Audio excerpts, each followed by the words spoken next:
I am tired of myself. When you say I'm sick and tired of being sick and tired, that's the facilitator of change. That's when you're ready to say these words, no more excuses. No more excuses. I've never met a person who was not successful that didn't have a great amount of self-discipline within their life. Self-discipline and being able to perform and being able to keep your life on schedule and being able to keep commitments, promises, and meet deadlines is essential to success. None of us can afford to have a life that is controlled by someone else or a life that is basically controlled by our emotions.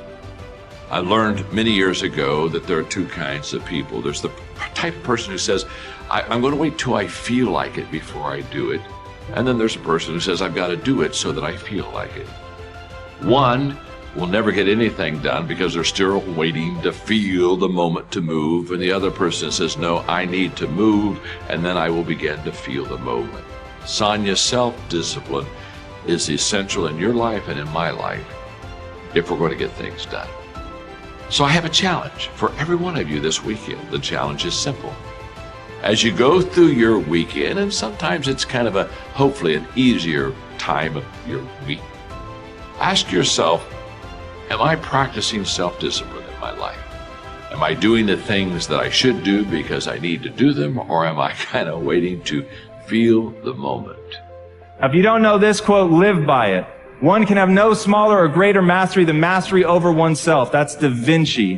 Da Vinci did amazing things with his life. I wanted to do equally amazing things with mine. And if that's the game that we're playing, if I can construct my belief system, if I can choose at any moment to believe something that's more empowering than I was believing the moment before, and that will actually find its way into my actions, allow me to do things that I couldn't do the moment before, then it's like that moment in The Matrix where Neo realizes he knows Kung Fu. And that's like, as funny as that is, that's how I think about life. To me, the very fundamental purpose of life is to find out how many skills I can acquire that have utility, and then put that utility to the test in service of something greater than myself. Stop comparing yourself to others.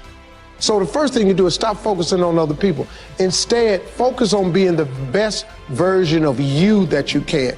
Then you'll recognize that you deserve to sit at the big table with everybody else after you become the best that you can be. Now, once you've accepted that you have as much right to success and much right to succeed as anybody else, the next step is learning how to talk the talk. You have to get fluent in the language of success so you speak it with ease. Surround yourself with people who've accomplished their dreams and immerse yourself in the culture of achievement. The ideal situation for a man or woman to die is to have family members praying with them as they cross over. He said, but imagine, if you will, being on your deathbed and standing around your bed, the ghost of the dreams, the ideas, the abilities, the talents given to you by life, and that you, for whatever reason, you never went after that dream. You never acted on those ideas. You never used those talents. You never used those gifts. And there they are standing around your bed looking at you with large angry eyes saying, we came to you and only you could have given us life. And now we must die with you forever.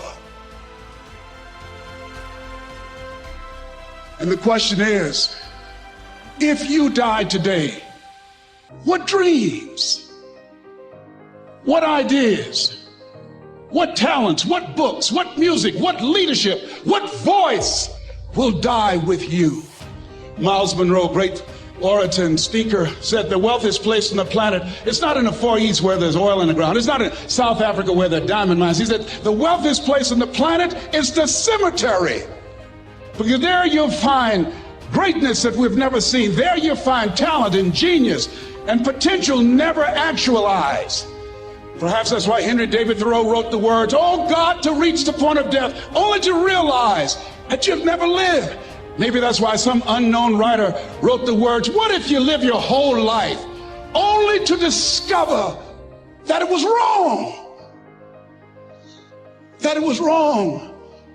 That you were chosen to do something else and you didn't do it." Repeat after me, please. Live full. Die empty. I want you to take some notes and some things, and I want you to think about your goals and dreams in the three categories that I mentioned: personal, professional, and your social contribution. How many of you are serious about your goals and dreams? Raise your hands, please. Thank you very much. How many of you don't want to take your dreams to your grave with you? Raise your hands, please. Very good. Shake someone's hand on your right and left. Look them in the eyes and say, "Get out of your head and step into your greatness." Do that right now, please. Say, "Get out of your head and step into your greatness." I want you to write this down. Let us say together, as you think about your goals and dreams, let us say together, "It's possible," together, please. Yes, write that down. See, ladies and gentlemen, as an entrepreneur, I've been an entrepreneur for 20 years. It's my 21st year. I could have been speaking and training for 34 years. But for 14 years, I was living in my head. For 14 years, I stopped myself. For 14 years, I used to go see Zig Ziglar, that I considered the #1 motivational speaker on the planet. Zig Ziglar and Tony Robbins, they're the best on the planet. Bob Proctor, they're the best on the planet. Jack Canfield, Mark Victor Hansen, T. Harv Eckert. I would go and see them, and then I would leave, and my conversation with myself was, my heart would say, "I can do that." And then my mind would ask, how? How would you do that, Les Brown? See, when I was in the 5th grade, I was identified as EMR, labeled educable mentally retarded. Put back from the 5th grade to the 4th grade. I failed again when I was in the 8th grade. I have no college training.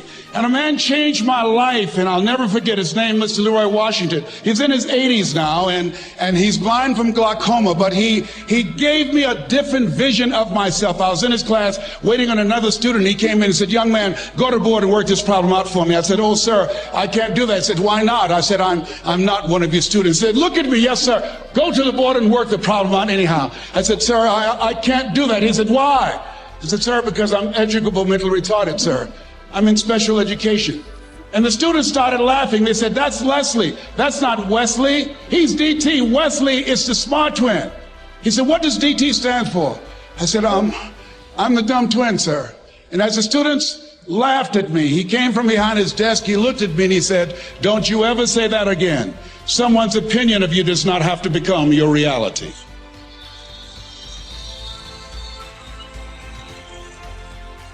On one hand, I was humiliated, but on the other hand, I was liberated, because he looked at me with the eyes of Goethe, who said, "Look at a man the way that he is, he only becomes worse.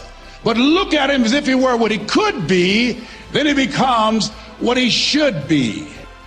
And so we developed a relationship.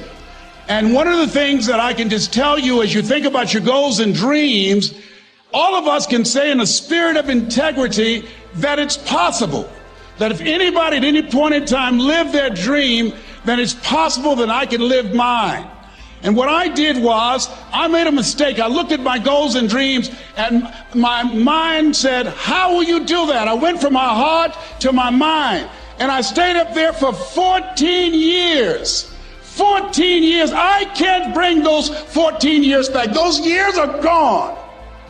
And I've made a mission in my life to help people to stop putting it off and procrastinating. How many ever thought about something you wanted to do and you procrastinated, you talked yourself out of it? Raise your hand, please. There's a proverb that says, if there's no enemy within, the enemy outside can do us no harm.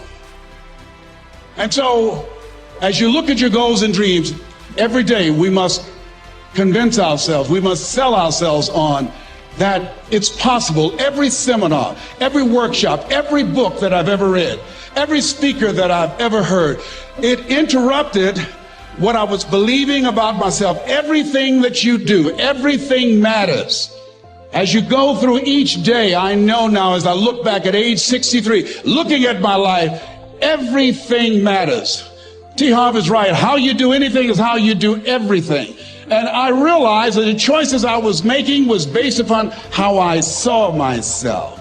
Let us say together, it's necessary. Write that down. It's necessary as you look at your goals and your dreams, it's necessary that you have a strategy and a game plan to change the story that you believe about yourself. And that's an ongoing process. I've discovered, and many people have, that what we do, what we accomplish, what we produce is a result of the story we believe about ourselves. My favorite book says, "Be ye not conformed to this world, be ye transformed by the renewing of your mind."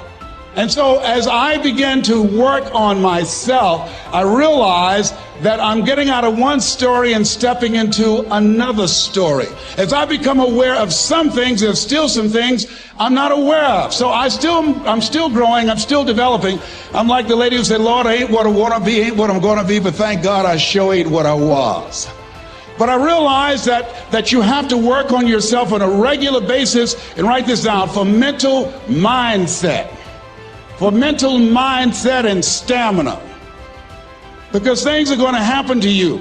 I believe that the reason that most people go to their graves with their talents and abilities and skills in them is because of the fact, number one, many are like me. They didn't know that they didn't know and thought they knew. I thought I knew myself, and I really didn't know myself as well as I thought. I've discovered that sometimes people can take you to a place within yourself that you can't go by yourself. The other reason is I was afraid. I never worked for a major corporation. I wanted to speak for corporations. I was afraid I would be exposed because I don't have a college education. I felt inferior because of the fact that I don't have a college education. I allowed that level of fear of failure to stop me. And because I never had an experience in it, I assumed that I could not do it. I was paralyzing myself by believing and assuming the limited part of myself as opposed to believing that I had something special. You have something special. There's something you want to do. Because you don't know how to do it doesn't mean that you can't learn. I like something that I heard. You don't have to be great to get started, but you have to get started to be great. Repeat after me, please. Leap and grow your wings on the way down. See, the people that will live their dreams, the 2% that will do that, these are, and write this down, become a risk taker. They're risk takers. They don't mind failing. They don't mind making mistakes. They're willing to take life on, take life in the collar. This, God said, if you're not willing to risk, you cannot grow. And if you cannot grow, you cannot become your best. And if you cannot become your best, you can't be happy. And if you can't be happy, then what else is there? I like what Helen Keller said. She said, life is short and unpredictable. Eat the dessert first.